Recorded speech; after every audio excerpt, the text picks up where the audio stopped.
चलिए स्टार्ट करते हैं आज का topic. Main important topic chapter का नाम है capital and revenue expenditure and income. ये आपके जो कॉन्सेप्ट है दो जगह काम आएगा। पहला कॉन्सेप्ट है जिसको हम बिजनेस स्टडी में काम करेंगे, जिसको कॉमर्स बोला जाता है। दूसरा कॉन्सेप्ट इसका अकाउंट्स में भी काम आता है। कैपिटल और रिवेन्यू एक्सपेंडिचर और इनकम क्या होता है पहले इसको जानना है। सब कोई पहले गोल्डन रूल अकाउंट का जानता होगा। क्लास शुरुआत से आपको सिखाया गया है कि अकाउंट्स का गोल्डन रूल क्या होता है। सर, गोल्डन रूल का मतलब होता है accounts are classified into two parts. First is known as a personal account, second is known as a impersonal account. फिर पर्सनल अकाउंट्स में क्या होता है सर, ये किसी का name of individual, name of firm, name of company. Real account, फिर impersonal account दो टाइप का होता है, रियल अकाउंट है नॉमिनल अकाउंट। रियल अकाउंट का मतलब होता है name of the assets, name of the assets. And nominal account का मतलब होता है all the expenses and losses are debited, all the income and gain. तो मतलब एक्सपेंस, लॉस, इनकम, गेन ये क्लासीफाई किया गया है नॉमिनल में। कोई भी एसेट्स है ये क्लासीफाइड किया गया है रियल में। कोई भी पर्सनल किसी का नाम है तो ये किया गया है पर्सनल अकाउंट में। क्लियर है क्लासिफिकेशन ऑफ अकाउंट्स। फिर हम बताएं गोल्डन रूल के बारे में। गोल्डन रूल का मतलब होता है सर कौन सा अकाउंट किस में जाएगा। सर गोल्डन रूल बोलता है पर्सनल अकाउंट का होता है debit the receiver, credit the giver. जो रिसीवर होगा वो डेबिट होगा, जो गिवर होगा वो क्रेडिट होगा। फिर बताया गया रियल अकाउंट में debit what comes in, credit what goes out. जो आएगा वो डेबिट, जो जाएगा वो क्रेडिट। नॉमिनल अकाउंट बोलता है debit all expenses and losses, credit all income and gain. मतलब हम इस आधार पे हम लोगों ने क्या किया गया है, पर्सनल रियल नॉमिनल तोड़ा गया है। सर इसमें कैपिटल रिवेन्यू का क्या रोल है, सबसे बड़ा इंपॉर्टेंट रोल है। आपको सबसे पहले जानना होगा कैपिटल और रिवेन्यू, इनकम हो चाहे एक्सपेंडिचर हो, इसमें डिफरेंस क्या होता है। सबसे पहले याद रखना रिवेन्यू एक्सपेंडिचर या रिवेन्यू इनकम वो एक्सपेंडिचर या इनकम होता है जो आप डे टू डे एक्टिविटी में रेगुलर करते रहेंगे। मतलब जो एक्टिविटीज़, जो चीज़, जो खर्चा जिसका बेनिफिट आपको लेस देन 1 ईयर के अंदर आपका ख़त्म हो जाता है उसको हम रिवेन्यू बोलते हैं। क्या बोलते हैं, रिवेन्यू। जो रेकरिंग है, जो बार बार बार बार लगेगा। और कैपिटल एक्सपेंडिचर उस एक्सपेंडिचर को बोलते हैं जो एक बार लगाऊंगा और इसका बेनिफिट हमको लंबे समय तक मिलेगा। हाँ, और जो रेकरिंग नहीं है, जो नॉन रेकरिंग है, एक बार लगेगा और उसका फ़ायदा हमको लंबा मिलेगा। क्लियर है पहला पॉइंट। दूसरा पॉइंट बोलता है कैपिटल एक्सपेंडिचर या इनकम उसको बोलते हैं जो इसका क्या करता है, कैपिटल इन्हेंसमेंट करे। और रिवेन्यू एक्सपेंडिचर्स को बोलते हैं जो केवल इसका एक बार के लिए इसको वो करे, लेकिन इसका कैपिटल इन्हेंसमेंट। एग्जांपल देता हूँ, अगर मैं बोलूँगा रिपेयर और वो कर रहा हूँ, रिपेयर करवा रहा हूँ, तो रिपेयर करने का मतलब जो पंखा ख़राब हो चुका है, चाहे घर का पेंटिंग ख़राब हो चुका है, मैं जस्ट पेंटिंग करवा रहा हूँ। पेंटिंग कराना रिवेन्यू एक्सपेंडिचर है, क्योंकि साल, 1.5 साल, 2 साल बाद फिर पेंटिंग उखड़ जाएगा, फिर पेंटिंग कराना पड़ेगा। लेकिन अगर मान लो मैं इसका रिनोवेशन करा रहा हूँ, मतलब मार्बल लगा दिया हूँ, इसके ऊपर टाइल्स लगवा रहा हूँ, हाँ इसके मैं क्या एसी लगवा रहा हूँ, इसमें क्या नाम है पेंटिंग अच्छा से, डेकोरेशन, इसका वॉल अच्छा बना रहा हूँ, ये सब जो एक्सपेंडिचर है वो क्या है सर, वो आपका नॉन रेकरिंग है। एक बार कराओगे इसका बेनिफिट लंबा जाएगा और इससे क्या होगा, इसका वैल्यू बढ़ जाएगा। एक नॉर्मल फ्लैट का वैल्यू और उसका रिनोवेशन कराने के बाद का वैल्यू, उसमें पीछे फ़र्क पड़ता है। मान लो एक घर है मेरे पास जो मेरा नॉर्मल है, ठीक है, और एक घर है जिसे मैंने फर्नीचर अच्छे से दीवार फिट करवा के कंप्लीट दिया है, तो वो फर्नीचर फिक्सर जो कंप्लीट किया हुआ है, अगर मकान मालिक बिल्डिंग छोड़ के जाता है, बोलता है मैं ये भी आपको दे दूंगा, तो उससे इसका चार्ज बढ़ता है कि नहीं बढ़ता। ये क्या कौन सा एक्सपेंडिचर हो गया सर, कैपिटल एक्सपेंडिचर, इसका वैल्यू बढ़ता है। सर टाइल्स लगवा दिया तो टाइल्स तो उखाड़ के ले जा नहीं सकता वो तो उसको देना ही पड़ेगा। तो टाइल्स लगाने के कारण और नॉर्मल जब सीमेंट होने के कारण उसमें तो चेंजेस होगा ही नहीं होगा। तो टाइल्स जो है वो क्या है, कैपिटल एक्सपेंडिचर है। मतलब वो एक्सपेंडिचर जिससे क्या होगा, मेरा कैपिटल का इन्हेंसमेंट हो जाए, इसका वैल्यू बढ़ जाए, उसको कैपिटल एक्सपेंडिचर बोलते हैं।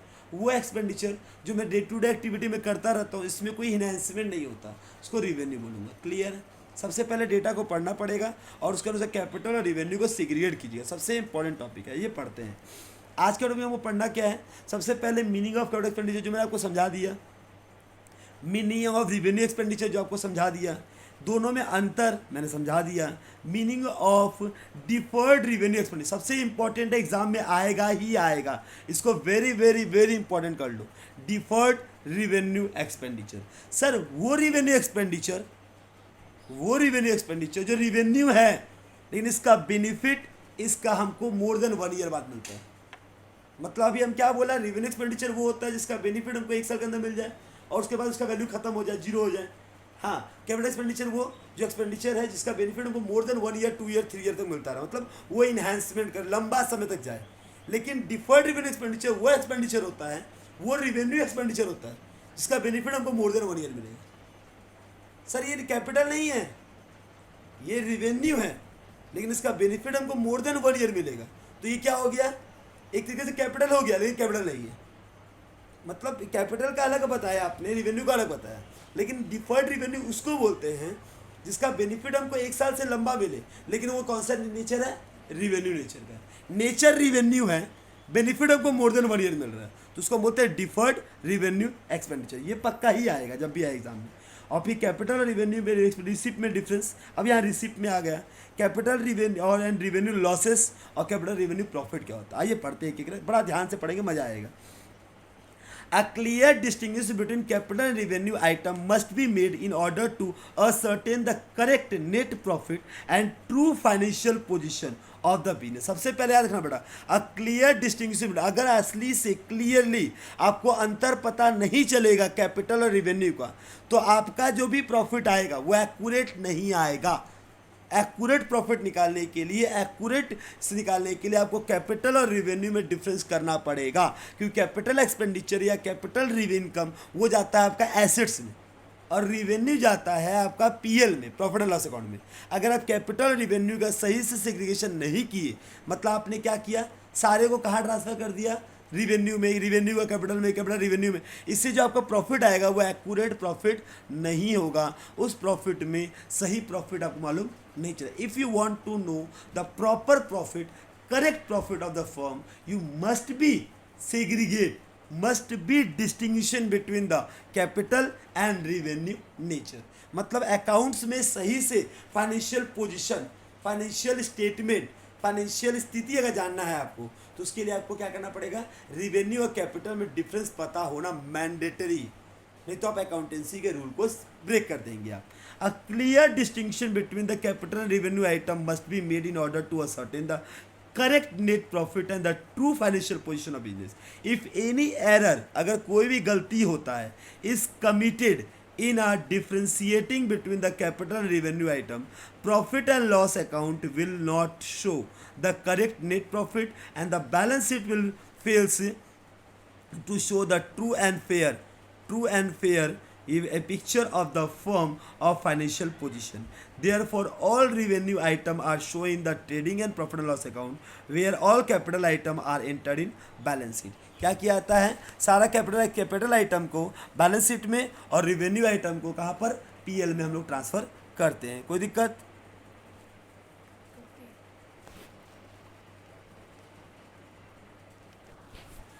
अब अगर बोला जाएगा सर डिफरेंस करने के लिए, कैपिटल एंड रेवेन्यू आइटम में be classified into the following category. याद रखिएगा किस कैटेगरी के आधार पर हम लोग कैपिटल और रेवेन्यू को सेग्रीगेट करते हैं।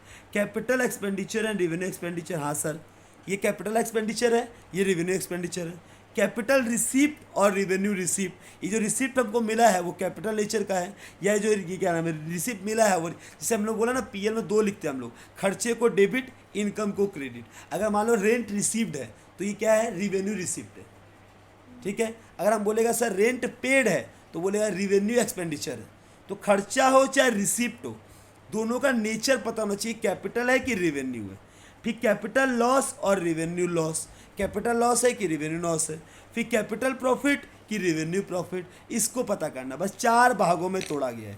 क्या क्या सर, कैपिटल रेवेन्यू का पहला है एक्सपेंडिचर, फिर कैपिटल और रेवेन्यू का क्या है सर, इनकम, फिर कैपिटल और रेवेन्यू का क्या है, लॉस, और कैपिटल और रेवेन्यू का क्या है, इनकम, मतलब प्रॉफिट। कोई दिक्कत? The total expenditure incurred by a business firm may broadly be divided into the 2 parts. The total expenditure, total खर्चे को 2 भागों में बांटा गया है। One part is charge against revenue while preparing in profit and loss account। एक ठो part होता है जिसको हम रेवेन्यू बोलते हैं, जो प्रॉफिट एंड लॉस से मिलता है। while the other part is shown in the balance sheet as an assets। याद रहेगा, एक रिवेन्यू नेचर का होता है जिसको हम लोग बोलते हैं सर पीएल में मिलता है, और एक कैपिटल नेचर का होता है जिसको हम बोलते हैं एसेट्स है। वो क्या है, सर मैंने प्लांट और मशीनरी खरीद लिया, ये क्या है? रिवेन्यू कैपिटल, कैपिटल, इसका बेनिफिट हमको मोर देन मनी मिलेगा। सर मैंने लैंड एंड बिल्डिंग खरीद लिया, प्लांट और मशीनरी खरीद लिया, फर्नीचर फिक्सचर खरीद लिया, हाँ मैंने इन्वेस्टमेंट कर लिया, ये सब क्या है सर? अगर इन्वेस्टमेंट कर ले, ये सब क्या है? कैपिटल नेचर का है, तो ये एसेट चल जाएगा। The expenses show in the balance sheet are called capital expenditure. सबसे इंपॉर्टेंट है, पूछता है एग्जाम में। The expenses show in the balance sheet is called capital expenditure, where the expenses show in the profit and loss account are known as revenue expenditure. सबसे important सुनिएगा, where the expenditure are recorded in balance sheet are known as capital expenditure, where the expenditure are recorded in PL profit and loss debit side it is known as revenue expenditure. A clear distinction between capital expenditure and revenue expenditure is necessary for correct ascertainment of net profit. अगर मैं revenue expenditure और capital expenditure को correct जगह post करूंगा तभी मैं बोल पाऊंगा कि मेरा जो प्रॉफिट आया वो करेक्ट है। मान लीजिए कोई अगर प्लांटर मशीनरी को मैं PL के डेबिट में लिख दिया, उसका तो भयंकर लॉस दिखा देगा कि 2 लाख 6 लाख का तुम दिखा दी खर्चा रिवेन्यू नेचर का, लेकिन उसमें से डेप्रिसिएशन को ना चार्ज करते PL में। तो अगर आपको कैपिटल रिवेन्यू का नेचर सही से पता नहीं है तो आप कोई भी खर्चे को PL में लिख देंगे, उससे क्या होगा? आपका लॉस दिखा देगा। वो है आपका रिवेन्यू प्रॉफिट, लेकिन आप दिखा देंगे रिवेन्यू लॉस, तो इससे क्या हो जाएगा? आपका जो चीज़ें तो क्या करेक्ट नहीं आएगा सर्टेनमेंट ऑफ प्रॉफिट। आप जो करेक्ट जानना चाह रहे हैं वो करेक्ट मिल पाएगा आपको? नहीं मिल पाएगा। इसके लिए आपको क्या करना पड़ेगा? आपको करेक्ट कैपिटल और रिवेन्यू के नेचर को पता करना पड़ेगा। इतना तो हमको क्लियर हो गया सर। पहला पॉइंट जो आपका था कैपिटल एक्सपेंडिचर रिवेन्यू एक्सपेंडिचर के बारे में, मैं ये समझ गया कैपिटल एक्सपेंडिचर कहाँ रिकॉर्ड होता है सर? एसेट्स में, मतलब बैलेंस शीट के एसेट्स में। और रिवेन्यू जो होता है वो कहाँ रिकॉर्ड होता है? PL के डेबिट में। अभी तक मैंने जहाँ तक पढ़ा वहाँ तक 4 छोटे छोटे बातें हमको याद आई। अगर बुलेट पॉइंट बनाना चाहेंगे तो घर में बनाइएगा अच्छे से। पहला बोला गया capital expenditure and revenue expenditure. Simple सा बात बोलना, वो खर्चा जो मैं कर रहा हूँ जिसका बेनिफिट हमको मोर देन 1 ईयर मिलेगा उसको बोले कैपिटल एक्सपेंडिचर। एग्जांपल में जैसे बैलेंस शीट में लोग बोलते थे ना अकाउंट्स में कि sir non current assets and current assets.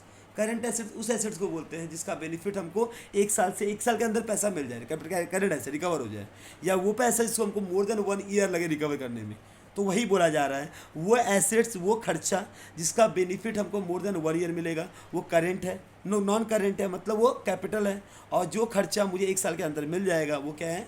Non current है, मतलब सॉरी वो है तुम्हारा रिवेन्यू एक्सपेंडिचर का है, तो रिवेन्यू नेचर हो गया। डाउट है? अब आते हैं सर एक एक पूरा डिटेल में पढ़ने के लिए। कैपिटल एक्सपेंडिचर 6.1 पढ़िए। कैपिटल एक्सपेंडिचर, चलिए, capital expenditure means the expenditure the benefit of which is not exhausted with in the current year but is enjoyed over a long time period. Such expenditure is of non-recurring nature and result is acquisition of the permanent assets. Simple सा जो मैंने बात अभी तक बोला उसी को इसने लिख दिया। कैपिटल एक्सपेंडिचर का मतलब वो खर्चा होता है जिसका बेनिफिट हमको, ये एग्जॉस्टेड मतलब पूरा बेनिफिट यूज़ कर लेना, मतलब उसको पूरा चूस लेना, उसका पूरा यूज़ कर लेना। ये तुम 1 साल के अंदर नहीं कर सकती। मान लो तुमने कोई एसेट खरीदा, क्या 1 साल तक उसका यूज़ कर ली, फिर उसका यूज़ नहीं करना है क्या? मतलब वो सामान का अगर प्रयोग या सामान का यूज़ आपको 1 साल से अधिक तक मिले, हाँ, उसको हम क्या बोलते हैं? Capital expenditure. और मतलब जो नॉन रेकरिंग होता है, जो एक बार लगेगा, बार बार नहीं लगेगा। जैसे सैलरी हो गया सर, रेंट हो गया, तो हर महीना लगता है, तो ये रेकरिंग नेचर का। जो रेकरिंग होगा वो रिवेन्यू होगा, जो नॉन रेकरिंग हो, जो केवल एक बार लगेगा, वो क्या होगा? कैपिटल होगा। जो मोटा लगेगा पैसा वो क्या होगा सर? कैपिटल होगा। जो बहुत ही कम छोटा अमाउंट लगेगा वो क्या होगा? रिवेन्यू होगा। रिजल्ट, जिससे क्या रिजल्ट क्या? Acquisition of permanent asset. जिससे आप एक एसेट्स खरीद लेंगे, आप कोई संपत्ति आपका हो जाएगा। Property acquired with the help of, property आपने एक्वायर किया with the help of capital expenditure is utilised by the business for a long time and thereby is it earned revenue. Those all expenditure incurred to acquire or increase the value of fixed assets which are used in the business for the purpose of earning revenue are called capital expenditure. Simple सा बात बोला मैंने क्या word बोला? Property अगर तुमने acquire किया है with the help of capital expenditure, जो तुम land and building, plant and machinery कुछ भी खरीदती हो, प्रॉपर्टी खरीदती हो, वो कैपिटल एक्सपेंडिचर करके is utilised for by the business for a long time. अच्छा, वो प्रॉपर्टी किस लिए खरीदती हो? बिजनेस एक साल के दफे छोड़ देती हो क्या? लंबे समय बिजनेस करने के लिए करती हो। And thereby its earn revenue, जिससे मुझे क्या मिलता है? रेवेन्यू मिलता है। मतलब मैं वो खर्चा कर रहा हूँ जिससे मुझे रेवेन्यू मिले, उसको कैपिटल बोला जाता है। Those all expenditure incurred to acquire or increase the value of fixed assets which are used in the business for the purpose of earning revenue are called capital expenditure. Those the main features of capital expenditure are below. Capital expenditure result in the acquisition of permanent assets such as land and building, plant and machinery, furniture, etc. Clear है? Capital expenditure result in acquisition of permanent asset. पहला point, capital expenditure उसको बोलते हैं जो हम कभी permanent assets खरीदते हैं। दूसरा, this assets are intended to be used in the business for earning revenue over a several year. मतलब वो एसेट्स जिसको जो इंटेंड करता है, जिसका हम प्रयोग कर सकते हैं मोर देन सेवरल ईयर, 2, 3, 4, 5, 10, 15, 6, मतलब लंबे समय तक उस एसेट्स का हम प्रयोग करते हैं। तो वो खर्चे, एसेट्स को खरीदने के लिए जो खर्चा लगता है, इस खर्चे को हम क्या बोलते हैं? Capital assets, capital expenditure. Capital expenditure incurred expenses, capital expenditure include expenses incurred for making the assets ready for use. एक और बात याद रखना बेटा, कैपिटल एक्सपेंडिचर केवल एसेट्स खरीदने के लिए नहीं होता। मान लो कोई एसेट्स मैंने खरीदा, उस एसेट्स में मैं ऐसा कुछ सामान लगा रहा हूं जिससे वो सामान यूज के लिए हो जाए। एक मिनट, चलिए थर्ड मैंने आपको क्या बताया? कैपिटल एक्सपेंडिचर का make the assets ready for use. Example, wages paid for erection of machine. ध्यान सुनना बेटा, इरेक्शन ऑफ मशीन का मतलब क्या होता है? मान लो तुमने एक सेकेंड हैंड मशीन खरीदा। सबसे बड़ा एग्जांपल ये बार बार पूछता है, तुमने एक सेकेंड हैंड मशीन खरीदा, उस सेकेंड हैंड मशीन को तुम तभी यूज़ नहीं कर सकती कि पुराना है, खराब हुआ हुआ है। अगर सेकेंड हैंड मशीन को तुम इरेक्ट करा दी हो, सही करके रेडी फॉर यूज़ कर रही हो, तो वो जो खर्चा होगा उसके किसके खर्चे में आएगा? वो मशीन के कैपिटल एक्सपेंडिचर में आएगा। एग्जांपल एक और लेता हूँ, मान लो तुमने एक एसी खरीदा। एसी क्या दुकान से खरीद के तुम चला लोगी? हाथ में लेके हवा खाओगी? उसको तुमको इंस्टॉल करना पड़ेगा। जो इंस्टॉलेशन का खर्चा होगा सर, बिना इंस्टॉल की क्या रेडी फॉर यूज़ हो सकता है? नहीं। उस मशीन को रेडी फॉर यूज़ करने के लिए, करने तक जो भी खर्चा होगा उस मशीन के खर्चे में आएगा। तो वो कौन सा नेचर का हुआ? Capital expenditure. वो रिवेन्यू नहीं हो सकता। तो मैं क्या बोला? रेडी फॉर यूज़ के लिए तक जो भी खर्चा लगता है वो क्या होता है? कैपिटल नेचर का होता है। रेडी फॉर यूज़ अगर हो गया तब वो रिवेन्यू हो जाए, उसके बाद कोई भी खर्चा लग गया रिवेन्यू हो जाएगा।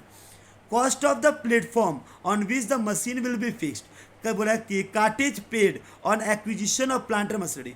मतलब बोला गया क्या? मैं कोई भी खर्चा कर रहा हूँ कि मशीन रेडी टू यूज़ हो जाए, make for asset ready for use, तो भी क्या होगा? कैपिटल। मतलब 3 पॉइंट मैंने बताया। पहले क्या जाना होगी? Capital expenditure result in the acquisition of permanent assets such as land and building, plant and machinery, furniture. This assets are intended to be used in the business for earning revenue over several years. Capital expenditure incurred expenditure on making for asset for ready to use. 3 point क्या है? पहला, वो acquisition कर रही है permanent assets के लिए। दूसरा, जिससे तुमको रेवेन्यू मिले, अर्निंग रेवेन्यू मिले। और तीसरा, तीसरा तुम्हारा वो क्या होगा? Making the asset ready for use हो जाए। चौथा, expenditure incurred for the extension और ऑफ इंप्रूवमेंट इन, आ गया, improvement in fixed assets is also capital expenditure. अगर मान लो मैं कोई खर्चा कर रहा हूँ जिससे क्या होगा? इंप्रूवमेंट होगा। क्या होगा? वो एसेट्स इंप्रूव होगा। जैसे एग्जांपल, मैंने एक पंखा लिया, ठीक है, पंखा धीरे चल रहा था, मैंने उसे बोला कि एक ऐसा मशीन डाल दीजिए कि वो डबल का स्पीड से चलने लगे। इससे क्या हो रहा है? उसका वैल्यू बढ़ा कि नहीं बढ़ा? अगर कोई सामान है जो बहुत ही स्लो चल रहा है, उसमें कुछ लगा कर अगर वो बहुत तेज चलने लगे तो उसका कैपिटल एनहेंसमेंट हुआ, वो वैल्यू बढ़ गया, उसका चीज़ें बड़ी हो गई। तो वो खर्चा किस खर्चे में जाएगा? कैपिटल एक्सपेंडिचर में जाएगा, रेवेन्यू एक्सपेंडिचर में नहीं जाएगा। क्योंकि अब मैं पंखा अगर बेचूंगा तो मैं नॉर्मल पंखा ज़्यादा चार्ज करूँगा, क्योंकि इसमें कुछ अच्छा चीज़ लग चुका है, कुछ इसका इन्हांसमेंट हुआ है। अगर मैं जब भी बोलूँगा, जब भी मैं इम्प्रूवमेंट करा, जैसे एग्जाम्पल, घर है, नॉर्मल घर टूटा फूटा, इसको बेच रहा हूँ तो वही भाड़ा मिलेगा। लेकिन मैंने इसको रिनोवेशन करा दिया, इसमें टाइल्स लगवा दिया, इसमें वो करवा दिया, लाइटिंग एकदम इन्हांसमेंट करवा दिया, पूरा अच्छे से पेंटिंग आ उसका डिज़ाइनिंग करवा दिया। सर रिपेयर नहीं करवा रहा हूँ, रिपेयर तो खराब हो जाएगा 1 साल बाद, लेकिन मैंने कोई अच्छा चीज़ करा जो 5 साल 6 साल 10 साल चले, तो वो सब खर्चा क्या होगा, उसकी कैपिटल समझ जाएगा। अगर इम्प्रूवमेंट हो रहा है तो कहाँ जाएगा, कैपिटल में। अगर खाली रिपेयर इनोवेशन हो रहा है तो कहाँ जाएगा, रिवेन्यू में। अभी हम इम्प्रूवमेंट का बात कर रहे हैं, ठीक है। Expenditure incurred for the extension of an improvement in fix asset is also capital expenditure. Such expenditure example overhauling of a second hand machine आ गया, etc. help to increase the profit earning capacity of the business by increasing the output and reducing the cost। कोई दिक्कत। फिर next क्या है sir, 5वां point, capital expenditure includes the expenses incurred to acquire the right to carry on business. Example cost of licence. अच्छा मान लो वो खर्चा जो बिजनेस कैरी करने के लिए को लगे, जैसे कि लाइसेंस, लीगल फीस, सब ये brokerage paid for to acquire the assets, कोई एसेट्स को खरीदने के लिए हम ब्रोकरेज पे कर रहे हैं। हाँ तो ये सब क्या है बेटा, ये सब कैपिटल एक्सपेंडिचर है, क्योंकि इसको अगर तुम नहीं दोगी बिजनेस तुम्हारा रनिंग नहीं कर पाएगा। मतलब वो खर्चा जिसके बिना बिजनेस चल नहीं सकता है, उसको हम क्या बोलेंगे, कैपिटल एक्सपेंडिचर। कोई दिक्कत है। एक बार ये 5 पॉइंट अच्छे से देखिए, फिर छठा बताएंगे। पॉइंट नंबर 6 देखिएगा, expenses incurred to acquire intangible assets such as goodwill, patent etcetera are also capital. अच्छा मान लो वो खर्चे जो इनटेंजिबल नेचर के हैं, हम जानते हैं सर टेंजिबल होता है जो दिखता है वो कैपिटल होता है, तो इनटेंजिबल एसेट्स भी आपका कैपिटल एक्सपेंडिचर होता है, क्योंकि उसका बेनिफिट आपको गुडविल है। उसको गुडविल जो रेपुटेशन है, क्या एक समय खत्म हो जाएगा आपका, 2 साल 5 साल तो रेपुटेशन धीरे बढ़ेगा। हाँ सर पेटेंट हो गया, सर कॉपीराइट्स हो गया, ये सब आपको लंबे समय तक मिलता है, तो ये सब क्या होता है, कैपिटल नेचर का होता है। Expenses incurred to stabilise a business as a पूरा preliminary expenses for incorporation of the company. आ गया सबसे इंपॉर्टेंट क्वेश्चन ये आता है एग्जाम में, 6-7 point. Expenses incurred for stabilising a business, business को स्टेबलाइज करने का खर्चा। मान लो एक बिजनेस को चलाने का इनकॉर्पोरेशन, एक कंपनी को इनकॉर्पोरेट मैंने किया है, उससे रिलेटेड जो भी लीगल फीस, जो भी कंपनी सेक्रेटरी जो सारे खर्चेस बोलते हैं, वो सारा का सारा खर्चा क्या होता है सर, कैपिटल नेचर का होता है। कंपनी बनने में खर्चा लगा है, तो वो सारे के सारे खर्चा क्या होता है सर, बिजनेस का कैपिटल नेचर होता है, रेवेन्यू नेचर नहीं होता।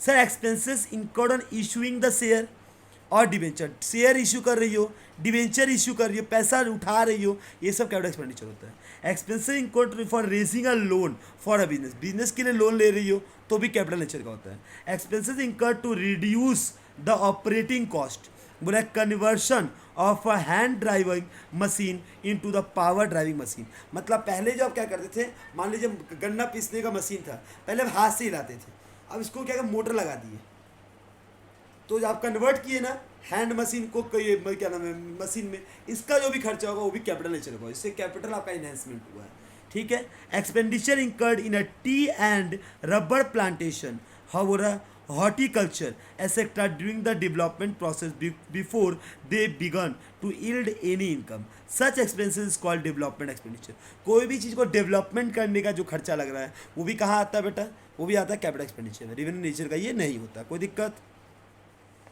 The amount spent, the manner of payment, the source of payment and the use of money for the recipient are not relevant for determining whether an expense is of capital nature. An expenditure will not be capital expenditure merely because the amount spent is large, because it is paid in a installment, or a business because money was raised through the loan। याद रखना बेटा, ये मैं इसके आधार पर नहीं होता, पैसा छोटा है तो रिवेन्यू है, बहुत बड़ा है तो कैपिटल है, मैं इस आधार पर नहीं बोलता, मैं इस 10 और 11 पॉइंट जो आपको बताया उस आधार पे आप बोल सकते हैं कि कौन रिवेन्यू है कौन कैपिटल है।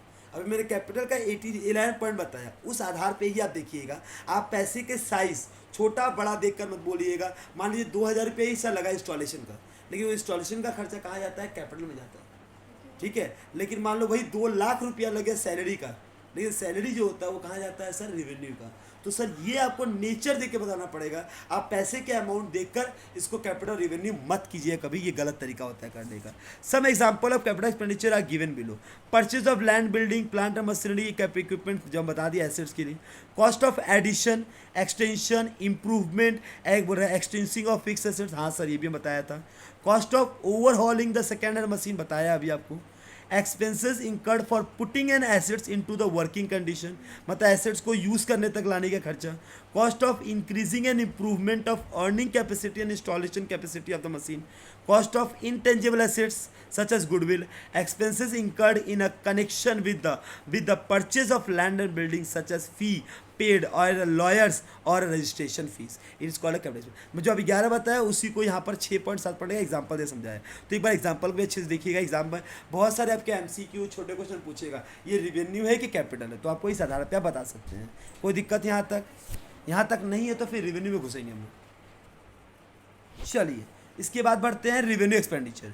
Revenue expenditure means the expenditure the benefit of which is exhausted within the current year. आ गया, जिसका हमको बेनिफिट एक साल के अंदर तक ही मिलेगा, उसके बाद मैं उसका यूज़ नहीं कर सकता. Such expenditure is an recurring nature का. दो डिफरेंस तो समझ आ गया सर. पहला है ये वो खर्च रिवेन्यू, वो एक्सपेंडिचर जिसका बेनिफिट हमको एक साल के अंदर एग्जॉस्ट हो जाए, उसको हम क्या बोलेंगे रिवेन्यू. मोर देन एक साल लगे तो कैपिटल. वो ये क्या होता है सर, रेकरिंग नेचर का होता है रिवेन्यू, और नॉन रेकरिंग का होता है capital. Does not result in acquisition of permanent assets. और तीसरा क्या, इट परमानेंट एसेट खरीदने के लिए रिवेन्यू यूज़ नहीं होता, और परमानेंट एसेट खरीदने के लिए कैपिटल यूज़ होता है. Revenue expenditure is incurred for meeting day to day requirement of the business. Revenue expenditure does not add the earning capacity of business but also help in maintaining the existing earning capacity. All expenses incurred on day-to-day administration of a firm and the effect of which is completely exhausted within the current accounting are called revenue expenditure. Clear है? मतलब all expenditure incurred on day-to-day administration, per day-to-day activity के लिए मैं जो खर्चा करता हूँ, हाँ, और the firm the effect of which is completely exhausted within, उसका इफेक्ट एक साल के अंदर खत्म हो जाए, उसके बाद दोबारा लगे खर्चा, तब जाकर वो दोबारा काम हो, उसको हम क्या बोले revenue nature. The following type of expenditure are incurred in revenue nature. Expenses incurred to day running business, ये समझ आ गया, डे टू डे के लिए. तो this expenses are not yield any benefit beyond the current year and the effect of short life. इसका life क्या है, short. Rent हो गया, सैलरी हो गया, वेजेस हो गया, पावर एंड फ्यूल हो गया, etcetera. This expenditure do not add to the profit earning capacity of the business. ठीक है. Point 2. Expenses incurred for the upkeep of the fixed assets. Fixed assets represent capital expenditure, but expenses incurred to keep them in a good working condition, such as repair and maintenance, are revenue expenditure. Legal expenses incurred to defend the ownership of fixed assets are also revenue expenditure. फिर बोला गया third point, expenses incurred on purchase of stock of material. आप कोई सामान खरीद रहे हैं, stock खरीद रहे हैं, कोई सामान खरीद रहे हैं बेचने के लिए, तो this incurred the goods purchase for a resale of raw material purchase for converting them into the finished goods. This amount are used during the year revenue expenditure and remaining amount will be an assets. Depreciation of fix asset. Sir fix asset जो होता है वो capital nature का होता है, लेकिन fix assets की मैंने एक साल मैंने 10 लाख का मशीन खरीदा, क्या इस साल जो मैं मशीन यूज़ कर रहा हूँ, वो मशीन का प्रयोग कर रहा हूँ, वो 10 लाख तो पूरा यूज़ नहीं करूँगा, और पूरा का पूरा 10 लाख मुझे रिकवर तो करना है. तो उस कैपिटल एक्सपेंडिचर का हर एक पार्ट को मैं मानो 10% पकड़ा, हर साल 1 लाख करके मैं उसको रिवेन्यू में डालते जाऊँगा. 10 साल बाद वो कैपिटल से खत्म हो जाएगा, पूरा का पूरा रिवेन्यू में आ जाएगा. तो उसको बोलते हैं depreciation of fix assets is the revenue expenditure. 10 lakh का जो कैपिटल में लिखी हो, उस खर्चे को तो एसेट्स है, एसेट्स को मुझे खर्चे में तो दिखाना पड़ेगा, लेकिन मैं 10 लाख पूरा एक साल में नहीं दिखा सकता, उसको मैं तोड़. और उसी तरीके से कोई भी जो इंटेंजिबल एसेट्स होता है, ध्यान से सुनना कि टेंजिबल एसेट्स का जो वैल्यू घटता है उसको हम डेप्रिसिएशन बोलते हैं, और इनटेंजिबल एसेट्स का जो वैल्यू घट के हम जो रिकॉर्ड करते हैं उसको बोलते हैं एमोटाइजेशन. क्या बोलते हैं, एमोटाइजेशन. एमोटाइजेशन हमेशा नंबर ऑफ ईयर्स में होता है, 5 साल 10 साल, मैक्सिमम 5 साल तक होता है. जो भी आपका टोटल खर्चा हो डिवाइड में 5 साल कर दीजिएगा, 5 कर दीजिएगा, और उतना हर साल ट्रांसफर करिएगा, आपका वो क्या हो जाएगा, एमोटाइज कर देगा हम लोग. ठीक है. Fix assets loss part of their value every year during the wear and tear. किस लिए कर रहे हो सर डेप्रिसिएशन, क्योंकि मशीन तो अब उतना अच्छा नहीं रहेगा यूज़ करने के बाद, वियर एंड टीयर होगा, जो उसका वैल्यू घटेगा, उस घटे हुए वैल्यू को कहाँ रिकॉर्ड करोगे तुम, पीएल में, रिवेन्यू बोलकर. And even with the passage of time such reduce in the value is called depreciation and the treated as a revenue expenditure. Loss from sale of fix assets. मान लो कोई cell of fix assets बेच के assets को बेचा, उससे loss हो गया, तो वो क्या बोलोगी, रिवेन्यू एक्सपेंडिचर है वो। क्या है, replacement of वर्थनेस part of existing machine. एक ऐसी मशीन को मैं होता है ना क्या, पुराना दो नया लो, रिप्लेसमेंट के लिए जो पैसा लगा उसको रिवेन्यू बोलते हैं हम लोग। Interest on loan and interest on capital for a period after the assets put to use. Interest on loan हो चाहे interest on capital for the period after the assets put to use, इसको हम बोलते हैं revenue. कोई दिक्कत है? यहाँ तक एक बार देखिएगा। चलिए आते हैं revenue expenditure treatment of capital ऐसे एक्सपेंडिचर का। बोल रहा रिवेन्यू एक्सपेंडिचर ट्रीट, अच्छा वो रिवेन्यू एक्सपेंडिचर रिवेन्यू ट्रीट करो capital. Raw material and store, the following expenses are revenue nature but they are treated as capital. देखो कुछ खर्चे ऐसे हैं जो रिवेन्यू नेचर के होते हैं लेकिन उसको हम कैपिटल नेचर का बोलते हैं। देखो रिवेन्यू का है नहीं, कैपिटल बोलेंगे। कैसे example, raw material and store, when those this are used for manufacturing of fixed assets this expenses are treated as capital. मैं पूछता एग्जाम में, मतलब रॉ मटेरियल अभी आपने बताया रॉ मटेरियल स्टोरेज क्या होता है, रिवेन्यू नेचर का होता है। लेकिन मान लो वो रॉ मटेरियल वो स्टोरेज जिसको हम यूज़ कर रहे हैं मैन्युफैक्चरिंग के लिए फिक्स एसेट में, मतलब उसको बनाऊंगा मैं, तो वो क्या हो जाए, कैपिटल नेचर का। एग्जाम्पल, सर मैंने वो मटेरियल को यूज़ कर रहा हूँ फैक्ट्री में बनाने के लिए, तो वो मेरा क्या होगा, कैपिटल नेचर का। उससे मेरा कुछ बनेगा और मेरा वो काम होगा। क्या बोलोगे, when this are used for manufacturing of fix assets, हाँ this expenses are treated capital nature का। ठीक है। कैरेज और freight, sir carriage of freight क्या होता है, रिवेन्यू नेचर का होता है। लेकिन ये कैरेज ऑफ फ्रेट जो इंस्टॉलेशन के लिए लगा है, अगर नहीं लगा होगा तो मशीन यूज़ नहीं, रेडी टू यूज़ नहीं होगा, तो ये क्या चल जाएगा, ये हो जाएगा कैपिटल, मतलब फर्स्ट खरीद रहे हो। If this expenses are paid on a transportation of a newly acquired fix assets, कोई न्यूली एक्वायर्ड फिक्स एसेट खरीद रही हो, उसको जो तुम इंस्टॉल कर रही हो उसका जो कैरेज लग रहा है उसका फ्रेट। जैसे मान लो तुमने एक क्या नाम है फ्रिज दुकान में खरीदा और दुकानदार को बोला तुम घर तक पहुंचा दीजिए, तुरंत तुम उठा के लेके आओगे हनुमान जी की तरह, वो तो तुम बोलोगे उसको भेजने के लिए, तो वो तुमसे बोला 500 रुपये चार्ज लगेगा डिलीवरी चार्जेस, तो वो 500 का जो खर्चा है वो कैपिटल नेचर का, रिवेन्यू नहीं है। सर कैरेज तो आप बोले थे रिवेन्यू नेचर का होता है, हाँ मटेरियल है तो रिवेन्यू का होगा, लेकिन अगर फिक्स एसेट्स है उसका भाड़ा लग रहा है तो वो क्या हो जाएगा, कैपिटल नेचर। ऑनलाइन तुमने डिलीवरी ऑर्डर की है, हाँ ऑनलाइन कोई सामान मंगा रही हो, उसमें जो डिलीवरी चार्ज लेता है वो कौन सा नेचर हो जाएगा, कैपिटल का। क्योंकि नया अगर कोई सामान तुम मंगा रही हो तो कैपिटल का। सर रिपेयर के लिए मैंने दिया था, रिपेयर होके आ रहा है उसका भाड़ा लगा तो रिवेन्यू हो गया। न्यूली अगर होगा तब तो क्या होगा सर, कैपिटल। और न्यूली क्या, फिक्स ऐसे होना चाहिए। Wages, sir wages paid for construction of a building, ध्यान सुनना बेटा, ऐसे वेजेस दूंगा हाँ वर्कर को काम करने के लिए तो रिवेन्यू है, लेकिन वेजेस दे रहा हूँ कि बिल्डिंग बनाने के लिए, तो बिल्डिंग तो नया बिल्डिंग बना के हमको दे रहा है, तो जो वर्कर का वेजेस वो कहाँ जाएगा, कैपिटल नेचर का। वो सारे वो एक ही बार बन रहा है स्टार्टिंग बनने के लिए, उसका रिपेयर का खर्चा लग गया तो हो जाएगा क्या, रिवेन्यू नेचर का। तो wages paid for a construction of a building और the installation of machine are treated as capital expenditure and are added in the cost of assets. Repair expenses incurred to repair of second hand machine purchase by a firm और a make to usable and treated capital. आ गया, मतलब अगर मैं repair का पैसा लगा रहा हूँ किसके लिए, सेकेंड हैंड मशीन को नया करने के लिए, रिपेयर का पैसा दे रहा हूँ सेकेंड हैंड मशीन को नया करने के लिए, तो क्या हो जाएगा, कैपिटल एक्सपेंडिचर, रिपेयर हो जाएगा। Preliminary expenses incurred on the formation of a company are treated as capital expenditure because this benefit will be available over a long period. Brokerage paid for the purchase of a fix assets is treated as capital expenditure. Legal expenses, stamp duty, also the legal expenses are incurred on the connection with the acquisition of fixed asset and treated as capital expenditure.